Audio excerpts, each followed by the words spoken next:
Welcome to Basement Movie Room. Shitty quality, right outside the theater, reviewing Gladiator II. Yes. What a fucking disaster. Oh my God. It's a disaster. Okay. The sequel that we didn't need. It was unneeded, unnecessary. I'm disturbed by what we're looking at with Harry Styles right in front of us in this window. Interesting. But, yeah, where do you start? that was rough. Honestly, it's rough. So, I gotta say, from the get-go, I went, oh no. I'm with you. It was a montage of the original movie. Spoilers, of course, gonna be in this. It was a montage of the original movie, and I'm like, oh God, this doesn't. It's not gonna, like, the original movie had. It just got right into it, big battle.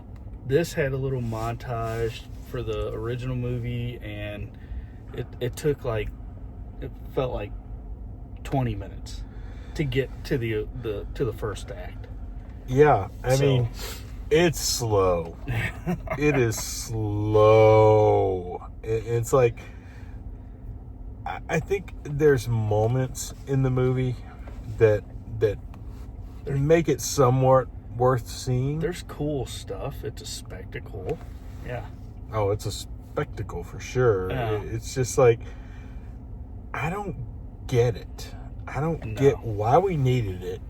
And it could have been better. And granted, the production value is amazing. Yeah. I mean, the sets are amazing, but it's like, why? Why did we do this? There was rehash of the original. They kept going back to that instead of, they tried to be their own film, but they kept relying on the original too much. It was weird. Yeah, it's weird. And I looked over at you and I said, this feels like a stage play. It has dialogue that just is throughout the whole bad. movie. Terrible George Lucas-esque dialogue in it. That just, I mean, it's fine, but it's also terrible. It's like, I mean, poor Connie Nielsen, to be honest, coming back for this movie and getting the dialogue she had for this movie it's fucking embarrassing at times. Like, the dialogue is so bad. And I gotta give it to Ridley Scott. He's 86 years old doing this movie, and it's like, maybe it's time to stop. Maybe it's time to stop. Yeah. Like, I'm not gonna say I hated it. It certainly had its moments. It had its battle scenes, and the gladiator scenes for the most part were good, impressive digitally. I mean, it's like nothing. I mean, other than like a couple of different types of battles. It's not like we haven't seen that style before. Yeah. There was no stakes. No. I think the stakes. The problem is there was no stakes in the battles. We knew Paul Mescal, which Paul Mescal did a great job for what he had. He did all right. Denzel's amazing in it, to be honest. He was just hamming it up. Yeah, I mean, I think he's probably going to get a nomination out of I think this. some of these actors understand what they're going, the project that they're going into, and there's a certain extent to where they're like, I'm just going to do what I want to do. And that's what I felt Denzel did. He was just like, I'm going to have fun with this movie. No accent. Denzel's just straight up his normal voice. Yeah, he tried to do a little Shakespearean thing every once in a while, which was like, it was, whatever. So just to recap the plot. So Paul Mescal is Lucius Verus Aurelius, which, we met him in the first movie. They recast him for flashbacks in this movie. They didn't use the same kid, which the kid has had some more acting roles since then. He was in... the kid that they used looked pretty similar. Pretty good. Yeah. Yeah, so he is apparently living in Africa at this point, and we get a flashback scene. I think you're in the bathroom in this flashback scene where right after Maximus dies in the original movie. That's the first time I puked. But right after Maximus dies in this movie, Connie Nielsen's character, his mother, sends him away because she says, they'll kill him because of the implication that he could be emperor at that point. So power brokers are going to kill him. So she sends him away and says she'll come for him as soon as possible. Well, apparently not. No. Because we open up on the scene in Africa, in Namibia, I guess was the name of the place. And Mescal is married to this woman. She looked like she had a beard. I mean, she had tattoo that made her look like she had a soul patch, to be honest. But he's married to this woman, and the Romans come, led by Pedro Pascal's, I can't remember his name, Lorius or something like that, led by his army. He's basically the Maximus of the Roman army at this point. That kind of sums up the movie. None of the characters are really memorable. No, and Pascal does a great job, but he doesn't have much. He doesn't have much to do in the movie. Is the problem? He doesn't have a lot to do. So he's invading Namibia. This African American, or maybe not even American, black actor is playing the leader of Namibia, and Paul Mescal's working for him. He's I forget his name. He was actually in Spartacus as you mentioned that. He was the trainer. He was in this other He's been movie. In a lot. He's in this other movie that's I don't know. It's like the Devil's Comeback type movie. I don't know. I can't remember. It looked like Immortals in the poster. If you remember the Immortals, which not many people probably saw Immortals. I love Immortals, Tarsum Singh's movie. But he doesn't, he's a good actor, and he has nothing to do in this movie. No. This black guy. I mean, he literally loses this battle and then dies in the first gladiatorial battle against baboons. He gets killed by a fucking baboon in this movie. Super quick. And Paul Mescal bites a baboon and kills a baboon. He just kills one baboon though. There's 30 of them. I don't know what happened to the rest of them. He's just standing there. Yeah, he bites him and he gets that. That's his Hanu, I think they call him Hanu. Hanu, yeah. I don't know. That's something it's probably baboon in Roman or in whatever language they speak, Italian. So Denzel drafts him as his gladiator and takes him to Rome, and you get the sense Denzel's looking for more than he has, and come to find out, Denzel was a slave of Marcus Aurelius, and he has this vendetta against Rome. Yeah. So Denzel's just trying to move up the ranks, but everything happens so quickly. Yeah, nothing is earned throughout nothing. This whole movie. That's true. That is a fucking fact. Even our main character, Hanu, whatever his name Lucius. is. Lucius. Let's just call him Lucius. We'll call him Lucius. Yeah. Even his stature is not earned among the gladiators. Yeah, because he doesn't really do anything that impresses them. It's not like Gladiator, where Maximus is just fucking badass in it.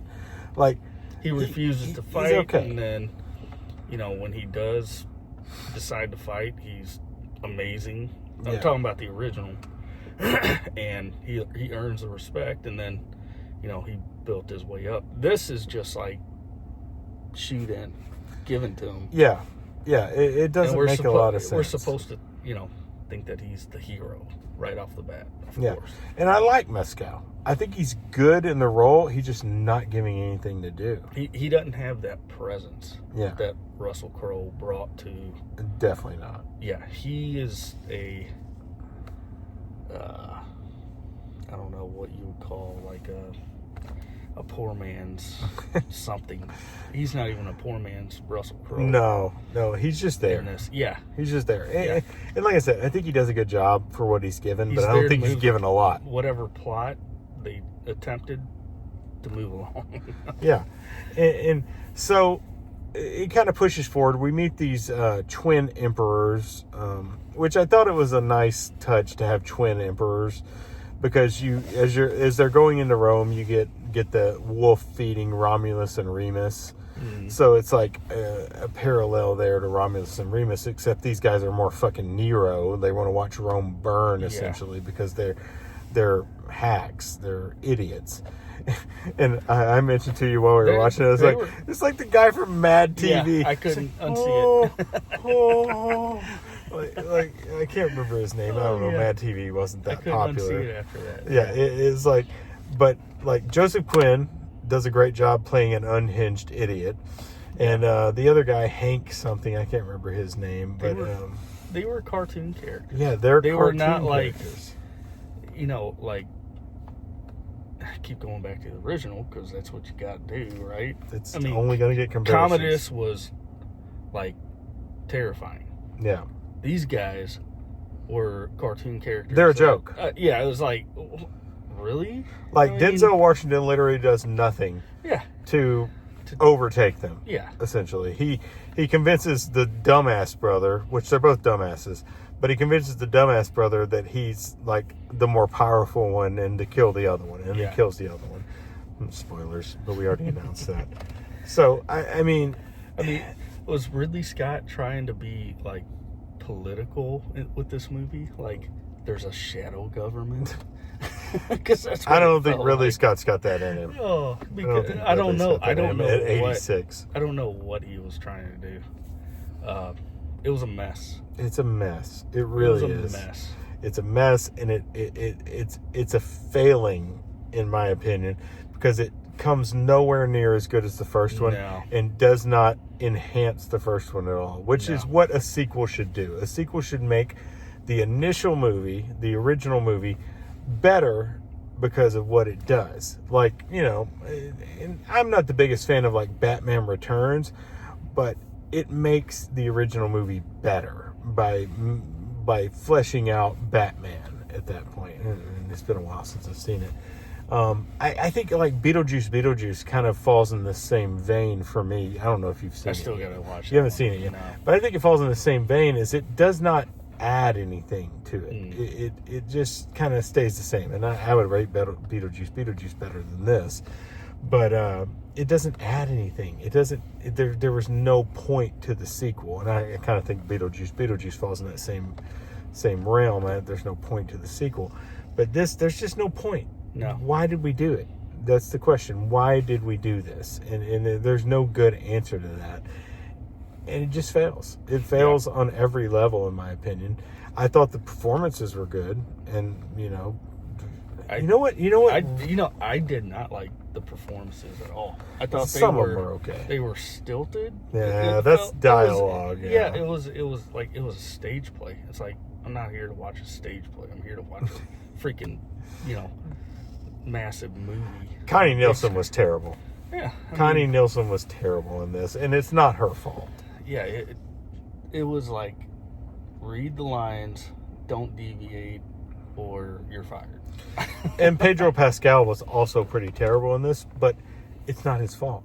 No. I don't think it's his fault. He didn't have much to do. No. I really thought the character could be good that Pedro Pascal played, but they failed. I would have liked him to have been the main.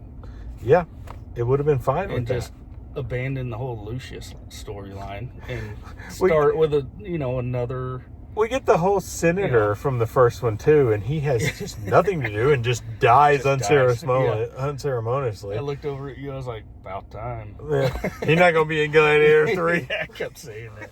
Yeah, they brought back a few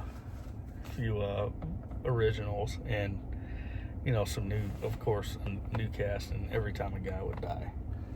That's pretty much it. You know what? At first, they had recast Jaimin Hunsu in this movie, and I guess that fell apart. I wonder if that was going to be the black guy. Yeah, at the beginning, which would have made sense. Yeah, but that just fell apart. He was not in this movie. I wish he would have been. He probably saw the script. I was like, well, no. I'll go do Constantine. As like a gladiator boss, Denzel was nowhere near what Oliver Reed was from Gladiator. Oliver Reed was, he died during the filming of Gladiator. But he had that presence. But fucking Oliver Reed. I mean, come on. But like Denzel was nowhere near that. Denzel's character was paper thin, in my opinion. Yeah. It was a thin character. We didn't get any backstory until like the very end, and even then, the backstory was not great. Yeah. I mean, it's like, oh, I'm a slave of Marcus Aurelius. I want to take down this Roman Empire. It's like, no, you don't. You want to have more fucking power, like always. None of the deaths. You didn't care about any of the deaths that happened in this movie. Yeah. No, because they just like happened. Some of them happened so quick. You're like, oh. It's like Connie Nielsen's death. Gone. It's like, oh, she's dead. Yeah, and then she's fucking dead. And she's gone. Yeah. So it's like, you know, I enjoyed the fight scenes, but you know what stuck out to me? I think the fight scenes were actually better than the original, because the original was like close up, shaky. Yeah. You couldn't really see a lot. Yeah, you get a little bit better. Yeah. You know, I think you got better choreography in this one as opposed to the original. But, yeah, you know, still. You know what really stuck out to me? I didn't notice the score at all in this movie. It was not Hans Zimmer. Yeah, I didn't notice it at all. You didn't have that booming score that you needed. Yeah. I mean, I think back to Gladiator score, I'm like all-timer. Yeah, and I listened to this one and I'm like, there's nothing sticking out. They threw in elements of Hans Zimmer's original. Yeah. Here and there. But like the epic scenes that needed that music, it wasn't there. The score was very mediocre. Yeah. And the resolution to the film was also pretty mediocre. Because it's like, oh, all of a sudden he just says he's Lucius Aurelius, and the army of Rome is just like, all right, cool. Yeah, we're going to go with it. We're going to go with it. Okay, good. And it's like, is he going to be the emperor now? What's going to happen? Is the Senate going to take over? I don't know. It's just, it's disappointing on a lot of levels. It was dumb. It is. I'm just going to call it dumb. Yeah, it's a disappointment. Yeah. And I hate that for it. But yeah. I didn't have a lot of big expectations going into this. Yeah. So I kept my expectations pretty low. Because, I mean, the original was, in my opinion, I love the original. So I kept my expectations low for this one, and it totally fell way below. That's disappointing. My expectations. You know? It's disappointing. I mean, I'm sure some people are going to like it, but yeah, I was not impressed. It's mid for sure. So we got to rate it. Yeah, go ahead. Out of 5, that's what I think. 5. I would probably give it a 2. Yeah, I think I'd give it a 2.5. Yeah. Like right in the middle, nothing special. And when you look at like compared to the original is probably like a 4 or 5 for me. Yeah. You know, it's not a perfect film, but it's a great film. I very much enjoyed it. But kept you engaged the whole time. This is definitely a 2.5 for me. Yeah. This one I was like, oh God, what time? Let's come on. Is this almost over? Yeah. Jeez, let's just go. So it was a disappointment for sure. I've been watching Gladiator, the original, for how many years? When did it come out? 2000. Yeah. So 24 years. I probably watched it maybe 100 times. I don't know. I will not watch this one again. Yeah, I'm gonna watch the original again and make myself happier. Yeah, I think so. Yeah. I'm gonna cry myself to sleep with it tonight. Yep, that's the way to do it. Yeah. All right. Anything else? No. God, all right. Go see it. No. Wait till VOD or free streaming for this one. It's not worth seeing in the theaters. Especially 2.5 hours. I had a good time because I had some drinks. Yes. Till they close the bar down. Yeah. All right. Thanks for watching Basement Movie Room. We'll see you next time. All right. Peace.